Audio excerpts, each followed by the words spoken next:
આજકાલ વ્યસ્ત જીવનમાં સ્માર્ટફોન અને સ્ક્રીનનો ઉપયોગ આપણા રોજિંદા જીવનનો એક ભાગ છે. મોટાભાગના તમામ લોકોને કામ હોય કે મનોરંજન વધુ જ ડિજિટલ ઉપકરણો પર આધારિત છે. પરંતુ સતત સ્ક્રીન તરફ જોતા રહેવાથી આંખો અને મગજ પર ગંભીર અસર પડી રહી છે. આ દરમિયાન એક નવો ખ્યાલ વધુને લોકપ્રિય થઈ રહ્યા છે. આ ખ્યાલ છે ડિજિટલ ઉપવાસ. ડિજિટલ ઉપવાસનો અર્થ છે મોબાઈલ, લેપટોપ, ટીવી અને ટેબ્લેટ જેવા ગેજેટ્સથી થોડા સમય માટે અંતર રાખવું.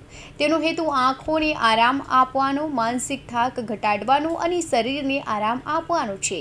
નિષ્ણાતો કહે છે કે આંખના તાળ એટલે કે કમ્પ્યુટર વિઝન સિન્ડ્રોમથી બચવા માટે તેને એક સારો માર્ગ માનવામાં આવે છે. હાઇબ્રિડ વર્ક મોડેલ અને ઓનલાઈન અભ્યાસને કારણે લોકો દિવસમાં 8 થી 10 કલાક સ્ક્રીન પર વિતાવે છે. આ આદત ઘણી સમસ્યાઓને જન્મ આપે છે. આમાં આંખોમાં બળતરા, માથાનો દુખાવો, જ્યાં કે દૃષ્ટિ, ગરદન અને ખભામાં દુખાવો જેવી સમસ્યાઓનો સામનો થાય છે. લાંબી સમય સુધી સ્ક્રીનનો ઉપયોગ બાળકોમાં મિયોપિયા, નજીકની દૃષ્ટિનો રોગ વધારી શકે છે. ઉપરાંત વાદળી પ્રકાશ ઊંઘની રીતોને વિક્ષેપિત કરે છે, જે સ્વાસ્થ્યને વધુ અસર કરે છે.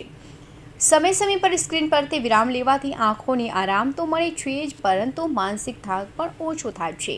કામ દરમિયાન ઊંઘની ગુણવત્તા સુધરે છે અને ફોકસ પણ વધે છે.